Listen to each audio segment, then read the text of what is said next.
Toxic and ungrateful. Toxic. You're toxic and ungrateful. Out there when you're toxic, you're just toxic.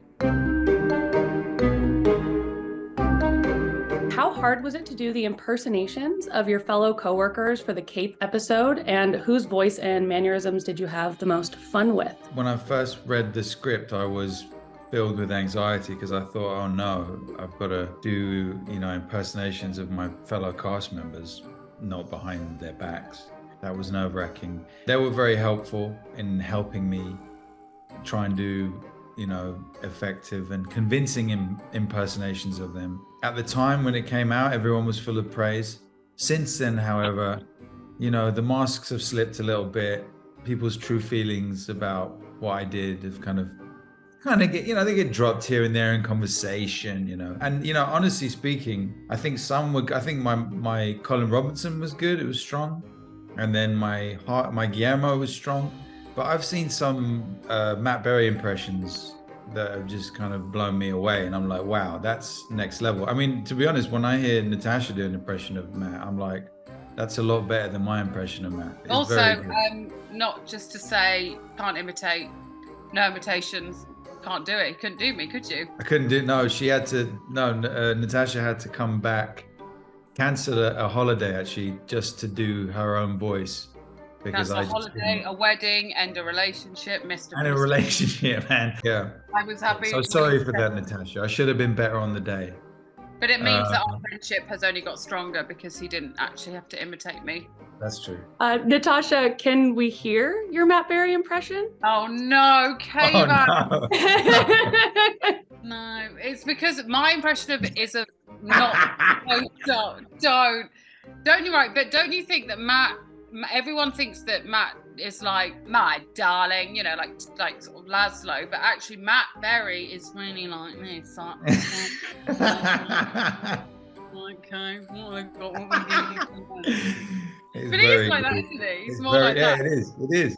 Oh, I didn't mind that salad I gave us for that.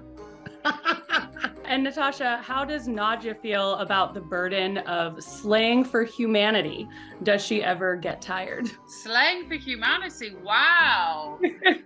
Listen, I think with Nadja, it's like, it's a tough job, but someone's got to do it. And she's happy to take on that burden with a lot of help from some incredible makeup artists, hairstylists, and costume designers, and a fellow cast that really lift her up. Do you own a version of the Nadja doll, yourself? I actually do. So I didn't, and every season I was literally to the prosthetics, to the sort of the workshop guys, Paul Jones, who's head of I was like, get to me one, just leave it and I'll give you cash, because it's owned by the show and stuff. And then this season on literally one of the last days of filming, I got back to my trailer and she was sitting there, and they made me a sort of knockoff of the doll, and I had the time of my life taking her on the plane. Because she was so precious, I didn't want to put her in my suitcase in case I went missing or something. So I got so many really deservedly strange looks in the airport because I had her arms and her hair were sticking out of my rucksack, so it looked really dark. You didn't get her a seat next to you? No, we did not pay for the doll to have a seat. She had my seat for a while when I went to the toilet and stuff. Yeah, I think I was sticking her up. I can't remember, but yeah, it was a lot of fun and got a lot of strange looks. Kayvan, how do you anticipate Nandor will feel when he finds out that Guillermo has sought out other ways to become a vampire? He would be furious, I think. He'd be upset. He'd be hurt.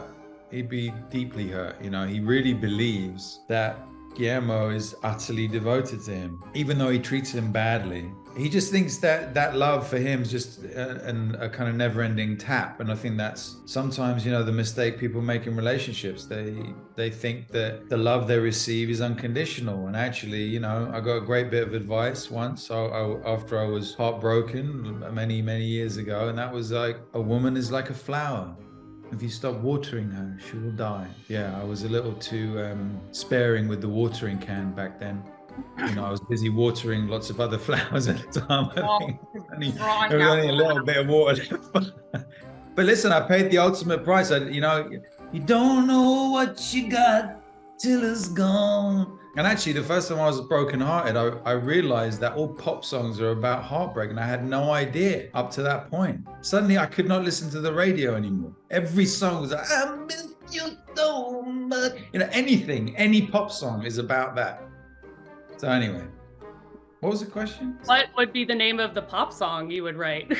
That's a good storyline. Nando writes a pop song about Guillermo. Well, I'm going to go to then Laszlo and Nadia and ask them to write me a pop song. That would be quite fun, actually. They end I up call performing it toxic. I mean, there is a song by Britney Spears. What would I call it? Toxic and ungrateful. Toxic. You're toxic and ungrateful. But they're on your Nando. coxic. You're just toxic. Which part of your character's life would you like to do a flashback to? Mine is always informed by costumes and like the sort of clothes I'd like to wear. So I'd love to do like a 90s Nadia, like early 90s. Yeah, maybe she's in the UK watching Oasis and Blur. I don't know if you know those bands, gold indie bands.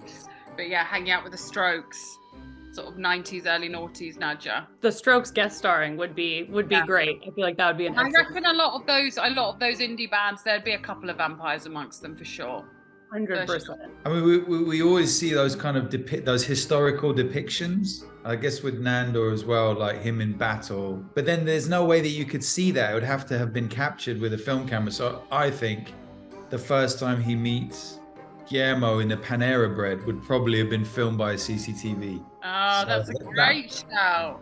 So they would probably have kind of that footage exists for them to kind of show it. Otherwise, you can't, can you? I think you There's could also rules. probably find some footage that Nadia and Laszlo would have recorded of themselves when they first met and started having sex. So I think you could definitely see that, and that would be fun as well. Yeah. I saw Nadia has blonde hair in the trailer. Do blondes really have more fun? Do you think the guide will be jealous that she's not the only blonde in the house anymore? Well, I don't know if you noticed in that trailer, and I think it is in the trailer, so this isn't a spoiler, but the guide changes her hair brown. And I will say, I don't think it's blondes have more fun, but if you dye your hair, you have a flourish of fun, because it was very exciting having a different color hair. And there is something, I hate to sort of play into that like stereotype, but there is something so like, woo!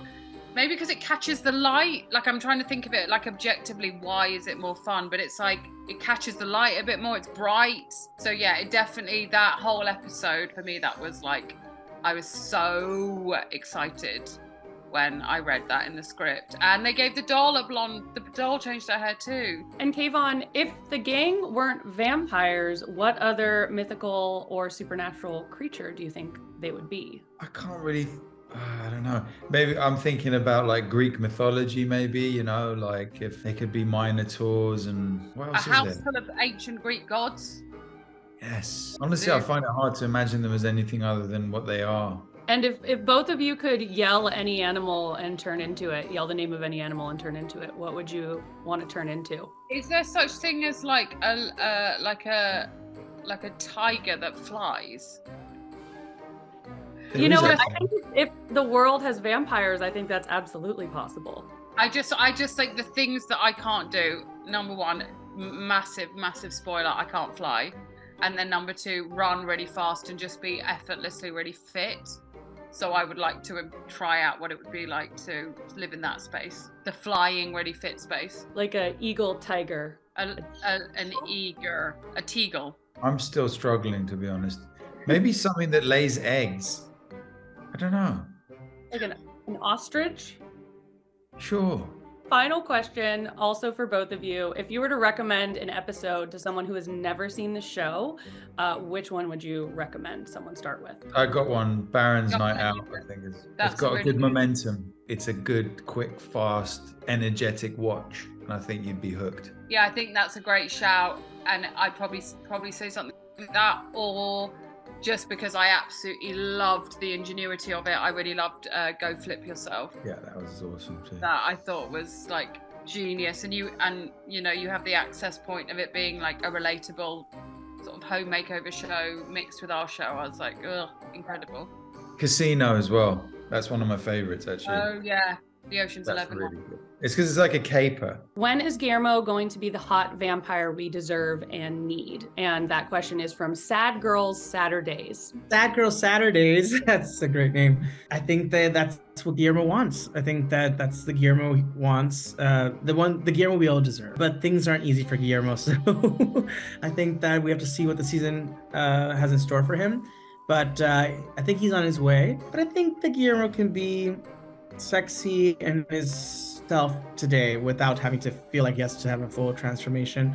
He was getting to his like groovy, sexy Van Helsing side, you know? Yeah. His even wardrobe changed, like his outfit was more fitted, not like a bulky sweater and not so buttoned up. Like he rolled up his sleeves, he had these brown leather like gloves. That to me is sexy. Confidence is sexy. And I think when Guillermo's the most sexiest is when he's confident and when he's kicking ass because he's fully in his own like, you know, realm. Like that's sexy to me. Drop of Infinity asked you, Kristen, how is the guide doing? Thank you for asking, Drop of Infinity, which is such a funny, lovely moniker. A drop of all time.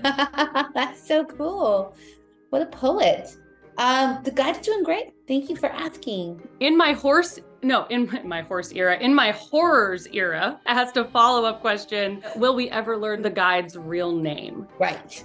I think that the answer to that is I hope not, because it's nobody's business. And Harvey Anonymous asked, if Guillermo wrote a book called Confessions of a Familiar, what do you think his most shocking confessions would be? Ooh, this is like The Devil Wears Prada. Well, Anne Hathaway would play him in the movie version. I don't know what I mean, he feels like he has a lot of secrets that he hasn't confided in anyone for over a decade. I don't know, it would probably be something that like maybe he's tried the taste of blood. Like maybe he's like cut his finger and like tasted and that kind of grosses him out at the same time. Maybe that's kind of a confession, but is it gross? Because it's technically his blood. People do all the time. Maybe he's tasted someone else's blood to see the taste of it, and that kind of grosses me out. The book comes out next fall, so we should wait and see. No spoilers, of No course. spoilers. Is it salty, I wonder? Like blood, would blood just be salty? Because he also has Van Helsing running. I wonder what that is, that different texture or different taste. So I wonder. Yeah, sour. Oh, Sour. interesting. Yeah. Can vampires have Van Helsing blood? Next question, please. I did do a blood oath when I was younger. Oh. Yeah, What is as one that? does. As What one is does. You put your hand and you like. Me and my best friend growing up pricked our fingers and did this, and we're like, well, we're sisters now, and that's how that works. So just a light blood oath, Oh, just to be like friends forever? Yeah. Are you This is still a very friends with sore her? subject for Kristen. Kristen, Are you this is- still friends with her? I am. Yes, we've And been it friends worked. for well, 27 that worked. It Oh, worked. Imagine if worked. you hadn't done it. Some So, people get yeah, necklaces where- or bracelets that say best friends, and some people cut their fingers. And yeah. It's cheaper Why to not cut both? your fingers. The next question is for both of you. Both Guillermo and the guide are outsiders from the core vampire group, yet provide so much. Why do they stick around? And do you ever think we'll see them get their flowers? we talked about this. We were saying that they have so much in common that I'm surprised they haven't joined forces, because they are both just overworked, underpaid. It's like Stockholm syndrome. It's like you can only take so much from your capture and then realize, wait a minute, this isn't nice. And I think this season we both kind of do that in a way. We both kind of had enough and kind of do what's best for us, live our lives. Yeah, I think Guillermo is very thoughtful out of everybody in this show, that no matter what happens to him, I think he's, whatever life throws at you, again, like there's no failures. Like you learn from everything's a failure that you kind of learn from to get you to the next thing. And I think that Guillermo is going to have life experiences that he will take something from. And that is a flower. And On Rainy Nights asked, Harvey, the other night I had a dream where you released a skincare line and the logo was yourself as a cherub. Thoughts on this, and will you ever make branded skincare products? Drop that skin routine is something that I always get on socials. I do just like to care my skin just because I've just been like about it since I was like in high school and stuff. Wash your face and all that. When I was in high school, I had like bad acne and stuff. So just learning a routine that worked for me was my thing. And then I'm a creature of habit. So I was like, it worked. So I'm going to stick to it. So it was like the routine of every day. Yeah, it's kind of obnoxious to like travel with me because I'll be like, I gotta bring all my like cleanser and like this and thing, but it works. So I do it. No, I don't know if I would. Maybe I'll pair off and talk to J-Lo about it because she's doing it and it's great. And she looks. Who isn't doing it? I know. Yeah, I know. Maybe that's a good idea. Maybe I will one day do that. For now, I think I was focused on acting and producing and stuff. So, but good idea. Maybe in the future. Thank you. That's a nice compliment. Thanks so much. That is a really nice compliment. No interest in someone who's had acne all the way up until they're 45 years old with a skincare line called I don't value my appearance that much. And I don't spend a lot of time. If a human bites a vampire in the neck, does the vampire turn human again? If a vampire bites a dog, does it become a vampire dog? Do vampire hamsters exist? What if a chihuahua becomes a vampire, a champire, if you will? Thank you for that. Who said that question? That was from Banshees of Inisherin 2022. So I guess the movie just had a Oh my God, inspired them. Well, for the first one, I'm pretty sure that if a human bites a vampire in the neck, they'll just be swatted at. Like, get off me. Nothing will happen. For the animal question, I think it depends on if they got like dug up from a pet cemetery or no, I'm not sure what the lore is of animal vampires, but when you're asking me this question, all I can think of is franchise, write it. We all want to see those animal vampires. I can't believe that is some uncharted territory. I mean, we've got the werewolves, right? But that's about it. So let's make some chihuahua, whatever they called it. I wonder if the vampire dogs would get along with the werewolves or if there would still be that kind of. Oh yeah. It just depends on, I guess you could change an animal into a vampire, but it would be so boring because animals kind of at their core are vampires. I mean, they're kind of like meat eaters, most of them. Anyway. So I don't think I changed my mind. It's a terrible idea. So the answer is no to all of it. The next question is also for both of you. Who is your favorite one-time character from the series? Some are one time, but then they always come back. Like they're always maybe David Cross.